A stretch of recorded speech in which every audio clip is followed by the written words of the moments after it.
What's up everyone, Pratima here. So Samsung recently launched these two new A series phones for 2025, the Galaxy A36 and the A56.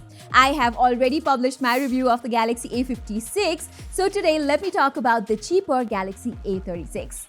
It's not actually cheap though. It costs 33,000 rupees or some $400 for the base 8128GB variant. And at this price, just like the A56, this phone is also like 15 to 20% expensive than what it offers. And even a non-techie guy can just go out on Amazon or Flipkart and see that there are better spec phones available right now under 35,000 rupees, like the OnePlus 12R, there's the Realme 14 Pro Plus, and the newly launched Nothing Phone 3A Pro. So paying that extra premium for the A36 is basically for two reasons. A, you're getting an incredible One UI software experience plus 6 years of updates, and B, it's Samsung, so you get that brand value, easy availability in offline stores and EMI offers. But apart from that, this is a pretty average phone for its class. But like always, first let me talk about the good things about it. And the design of the Galaxy A36 is definitely one of them. You still have that big boxy form factor from last year, but we get a new camera module this time, and I have to say, this phone does look very premium.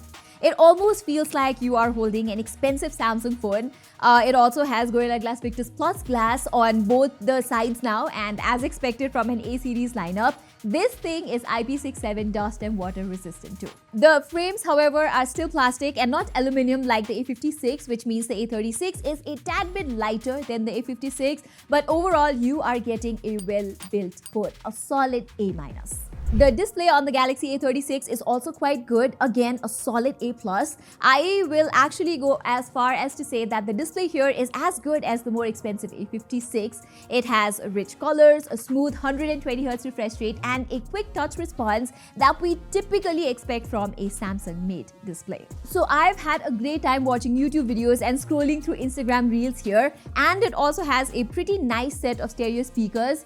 The only thing that's missing here is HDR10 Plus support on Netflix and Prime Video, but since the A56 has HDR10 Plus certification, I am hopeful that it will roll out on the A36 with an update later on. Anyway, I also found its outdoor visibility to be much better than last year's A35. It can now get as bright as 1200 nits across the entire display with auto brightness turned on, which is similar to some flagship phones actually. But I do think Samsung should have trimmed the bezels on both the Galaxy A36 and A56 this time around. They look slightly outdated. Plus, I also really wish Samsung spends more on R&D on making the fingerprint reader on their mid-range phones faster.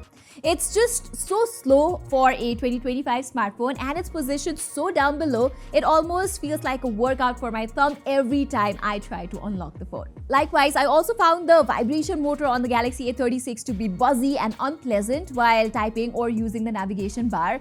The Galaxy A56 does have a much better vibration motor, so I just don't understand this compromise here. Alright, let's talk about the performance now, and there is good news as well as bad news here. Good news is Samsung's One UI 7 is fantastic. The visual refresh, the upgraded animations, and the overall fluency of the One UI 7, it's just a much better experience than other Chinese phones. But the bad news is the Snapdragon 6 Gen 3 chipset. It's simply not that powerful for a 30,000 phone, and it is so far behind something like the Snapdragon 8 Gen 2 on the OnePlus 12R or the Snapdragon 8S Gen 3, which you get on much cheaper phones like the iQOO 10R. As a result, no matter what I did, I always felt this phone was taking a bit of a time doing things like app opening and multitasking with a bunch of apps. So even though the software experience, all the AI features here are good, this is not a fast phone in its price range. Thankfully, I found it to be better optimized for gaming versus the Exynos processor we get on the Galaxy A56. Here, I was able to play PUBG at 60 FPS on average, whereas the A56 is stuck at 30 FPS. But still, for gaming, this is not the phone that you should get. Likewise, for a 30,000 phone, I also expected the Galaxy A36 to do better in the camera department, but it sadly has no camera hardware improvement versus last year's A35. It's got the same 50 megapixel primary camera at the back alongside an 8 megapixel ultra-wide and a 5 megapixel macro shooter. I honestly think Samsung should now include a 3x telephoto camera on their premium A series phones. For a cheaper price, the Realme 14 Pro Plus provides a 3x lens which offers much better looking portraits with great subject focus and bokeh. While on the Galaxy A36, I am only able to click 1x portraits and not even 2x. And if you just compare it with Realme's 3x portraits side by side, they are just so much better. Samsung's photos from the main camera are not bad though. It has a more natural color rendition and looks nicer in most scenarios. However, like the A56, the A36's images are also kind of underexposed sometimes, and like with all Samsung phones in 2025, the A36 also has that shadow crushing issue.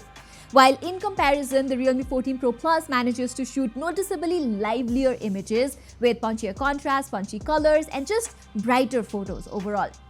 I am not that impressed with the 8 megapixel ultra-wide camera here as well. The Realme 14 Pro Plus takes the win because of better exposure and dynamic range. But during low light, as you can see, Samsung's optimization game is slightly superior. They aren't as bright as compared to Realme, but like the daytime images, the photos look natural versus Realme's photos that look a bit over-processed. Samsung also handles exposure better. The new 12 megapixel selfie camera on the A36 also does a good job. I have always loved how Samsung processes human skin tones, so I like Samsung selfies more than Realme's pinkish and smoother output. On the video front, you can shoot up to 4K 30 FPS from the main and the selfie camera from both of these phones, and I've got to admit, the Galaxy A36 and the Realme 14 Pro Plus are pretty evenly matched here, especially in things like stabilization. But I do find Samsung's color processing to be normally better.